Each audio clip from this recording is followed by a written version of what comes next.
Hello student, ये हम लोग सेकेंड लास्ट चैप्टर 5वां नंबर चैप्टर में चल गए हैं एटीपी का। और हम लोग इसमें एमसीक्यू और very short answer type question देखेंगे। ये प्योर मैथमेटिक्स का क्वेश्चन है, बड़ा मज़ेदार है। जो बच्चे पढ़े में कोई भी इसका आंसर कर देंगे। प्योर मैथ्स है और मैथ्स में भी इजी मैथमेटिक्स आप लोगों को इसमें पूछेगा। तो चलिए इसको हम लोग कर लेते हैं। सबसे पहले पूछता है ईओक्यू किस में सहायक होता है। ईओक्यू का फुल फॉर्म होता है economic order quantity. Economic order quantity, अभी मत समझिए कि क्या होता है, बस फुल फॉर्म याद रखिए, ठीक है, क्योंकि कम समय में आप यही कर सकते हैं। तो ईओ क्यू क्या कर सकते हैं, तो ईओ क्यू हमको बताता है कि हम कब ऑर्डर करें और कब ऑर्डर करें कि हमको सस्ता हो। तो बोलता है कितना ऑर्डर करना है, इसको बताता है कि बताइए किस समय ऑर्डर करें कि हमको सस्ता पड़े, किस समय ऑर्डर करें कि हमको सस्ता पड़े। वो कौन बताता है, ईओ क्यू बताता है। ईओ क्यू बताता है कि कितना हम ऑर्डर करें, किस समय ऑर्डर करें कि हमको सस्ता पड़े। दूसरा अधिक क्रय मूल्य, देखिए सब सिंपल क्वेश्चन है। अगर किसी वस्तु का क्रय मूल्य 400 रुपया है और लाभ 25% कमा रहे हैं, तो 400 का 25% कितना होता है, 25/100, यानी 25 चौके 100 रुपया लाभ कमा रहे हैं। तो बताइएगा 400 लागत है और 100 रुपया लाभ कमा रहे हैं, तो सेलिंग प्राइस कितना होगा, 500। 400 लागत प्लस प्रॉफिट को सेलिंग प्राइस बराबर क्या होता है, एसपी बराबर होता है सीपी प्लस प्रॉफिट। एकदम मैथ्स आपको मिलेगा क्लास 11th में, जो सीए में पढ़े थे वो मिलेगा।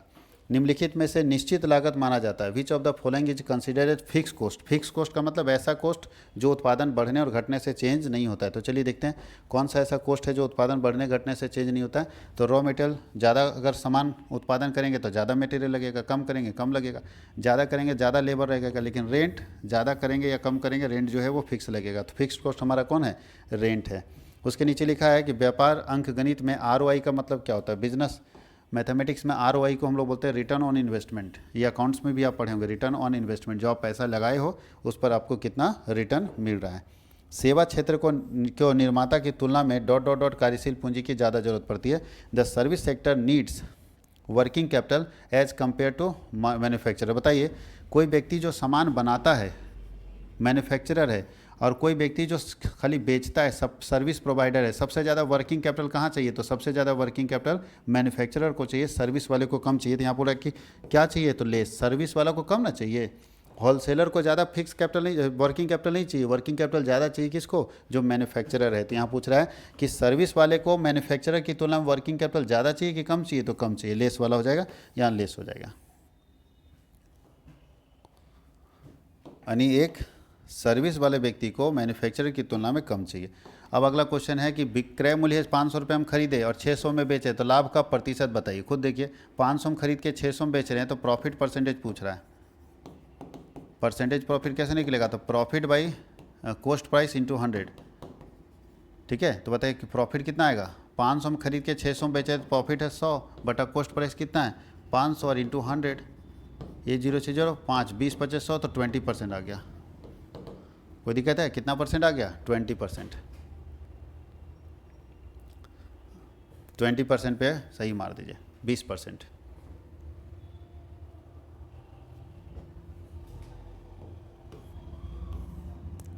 ब्रेक इवन पॉइंट क्या होता है, ब्रेक इवन पॉइंट ऐसा पॉइंट होता है जहाँ पे बिजनेस को ना तो फायदा होता है ना घाटा होता है, जहाँ टोटल रेवेन्यू और टोटल कॉस्ट क्या होता है, बराबर हो जाता है। No profit no loss. तो the point where total revenue and total cost are equal, जहाँ टोटल कॉस्ट और टोटल रेवेन्यू क्या होता है, बराबर हो जाता है। ऐसा बिंदु जहाँ पे ना तो फायदा होता है और ना घाटा होता है। यदि किसी उत्पाद का विक्रय मूल्य 1500 है और क्रय मूल्य 1200, लाभ क्या है बताइए। 1500 में बेचते हैं और 1200 में खरीदते हैं, लाभ क्या है 300। ये सब कोई भी बता देगा। ये सब क्वेश्चन अगर नहीं बनाओगे तो सो दिक्कत है। उच्च क्षमता वाली company co dot dot dot की आवश्यकता होती है। जो ज़्यादा बड़ी कंपनी होती है उसको ज़्यादा वर्किंग कैपिटल चाहिए या कम वर्किंग कैपिटल चाहिए। बोलता है कि for having a high degree of efficiency will require, तो उनको कम पूंजी की जरूरत पड़ता है। ये उल्टा लिखा गया, रुक रुक रुक रुक रुक रुक। उच्च दक्षता वाले, हाँ ठीक है, कम पूंजी की जरूरत पड़ता है। उच्च दक्षता का मतलब क्या होता है, जिनके पास ज़्यादा पैसा है, जो एकदम सक्षम है। तो जो सक्षम कंपनी, उनको ज़्यादा मार्केट में से वर्किंग कैपिटल का जरूरत नहीं पड़ता। वो अपने पास ही पैसा रखते हैं, उसी पैसे से वो काम कर लेते हैं, उनको मार्केट से लाने की जरूरत नहीं पड़ता वर्किंग कैपिटल। अगर किसी का टोटल इनकम है 20,000 और टोटल लागत है 15,000, तो लाभ कितना होगा बताइए। लागत है 15,000 और इनकम है 20,000, तो प्रॉफिट होगा 5,000। कंपनी का सामान्य शेयर धारकों के दृष्टिकोण से लाभदायकता को क्या कहते हैं। अगर कोई कंपनी जो है में शेयर होल्डर प्रॉफिट किस नाम से जानता है, तो उसको आरओआई बोलता है, return on return of earning बोलता है, ये रिटर्न ऑन अर्निंग बोलता है। या इसको रिटर्न ऑन अर्निंग नहीं बोलते हैं, इसको रेट ऑफ अर्निंग बोलते हैं। रेट ऑफ, गलत बोल दिए थे, रेट ऑफ अर्निंग। तो एक शेयर होल्डर इस बात को ध्यान रखना है रेट ऑफ अर्निंग क्या है, उसके हिसाब से पैसा लगता है। क्रय मूल्य 800 रुपया खरीदे हैं, इसका बोलते हैं कॉस्ट प्राइस 800 रुपया, और सेलिंग प्राइस है हमारा कितना 1000। तो प्रॉफिट का परसेंटेज पूछ रहा है, तो प्रॉफिट 200 का होगा, तो परसेंटेज क्या होगा बताइए, 200 प्रॉफिट बटा कॉस्ट प्राइस। कॉस्ट प्राइस कितना है 800 और इंटू 100, तो 200 चौके 4 से काटेंगे 25%, 25% आएगा इसका।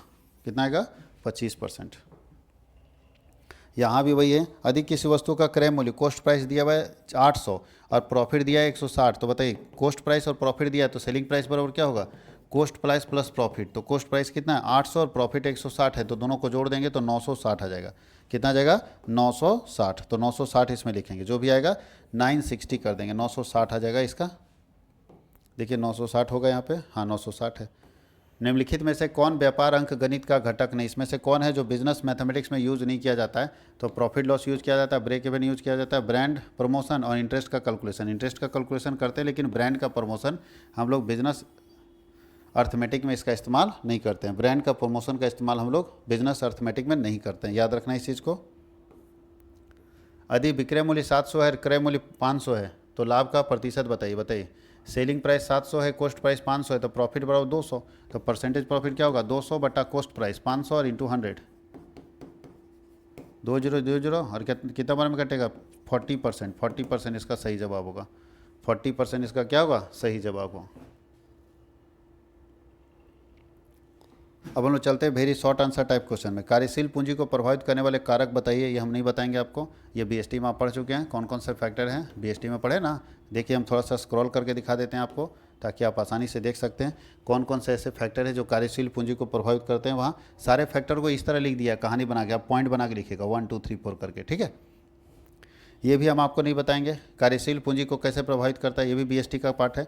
तो दूसरा क्वेश्चन भी हम नहीं बताएंगे, देख लीजिए यहाँ दिखा देते हैं, दूसरा क्वेश्चन भी हम नहीं बताने वाले।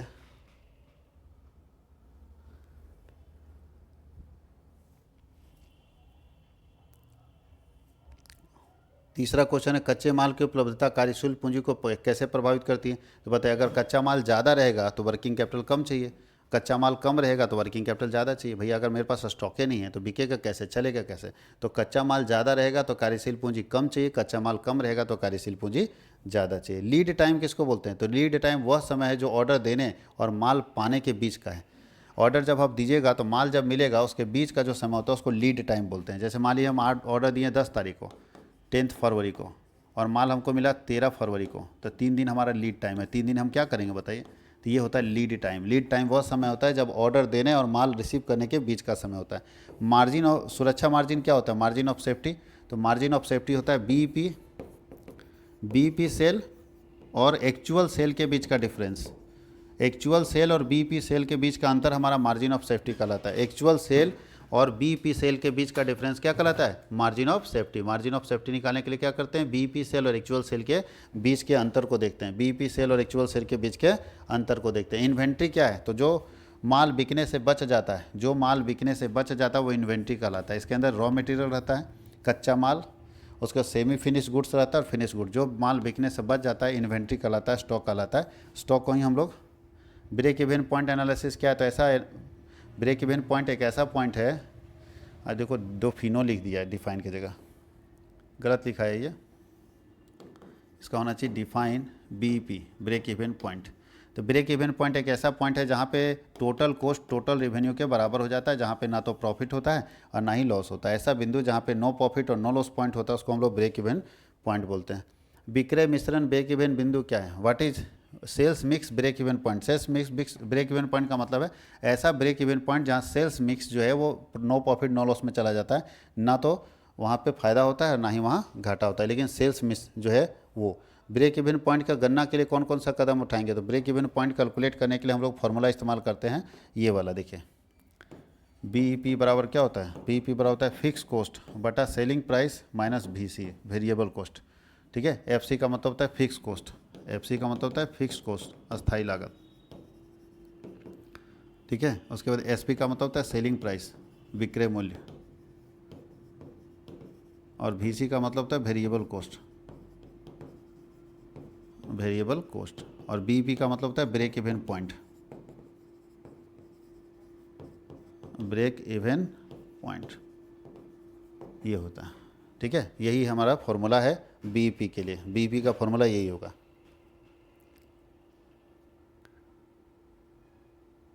यहाँ लिखा हुआ भी है स्थिर लागत, सबसे पहले एफसी निकालिए, फिर आपको निकालिए वीसी, और फिर निकालिए एसपी, और फिर लगा दीजिए फॉर्मूला लगा दीजिए, निकल जाएगा। तो 3 चीज़ हमको निकालना है, एफसी, वीसी और एसपी, ये तीनों निकालेंगे तो बन जाएगा।